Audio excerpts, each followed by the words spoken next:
India में अब LPG cylinder मिलना शायद मुश्किल हो सकता है। हाँ, आपने सही सुना। सोचिए अगर अचानक आपके घर का एलपीजी सिलेंडर खत्म हो जाए और नया सिलेंडर मिलने में कई दिन लग जाए तो क्या होगा, क्योंकि मिडिल ईस्ट वॉर का असर अब सीधे इंडियन किचन तक पहुंचता हुआ दिखाई दे रहा है। दोस्तों, अब इस सब के बाद मिडिल ईस्ट में बढ़ते कॉन्फ्लिक्ट की वजह से अब इंडिया का एलपीजी सप्लाई पर बड़ा असर दिखाई देखने को मिल रहा है। सबसे बड़ा कारण है स्ट्रेट ऑफ हॉर्मज, जो दुनिया का सबसे महत्वपूर्ण ऑयल और गैस सप्लाई का मेन रूट माना जाता है।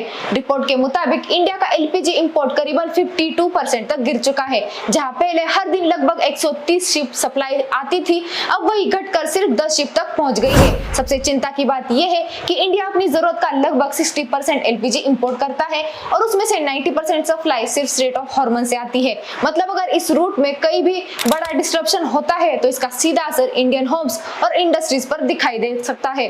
अब कई जगह पर इंडस्ट्रियल यूजेस के लिए रेशन शुरू कर चुका है और उसी के साथ साथ रिफिल गैप भी बढ़ा दिया गया है, यानी बार बार सिलेंडर को रिफिल करना भी आसान नहीं रहेगा। एक्सपर्ट्स का मानना है कि ये सिर्फ एक इंटरनेशनल वॉर नहीं है, बल्कि ग्लोबल इवेंट्स अब सीधे आपके किचन बजट और डेली लाइफ पर भी इम्पैक्ट कर रहे हैं। इसलिए आने वाले समय में एनर्जी सिक्योरिटी और अल्टरनेटिव ऑप्शंस पर इंडिया को तेजी से काम करना पड़ सकता है।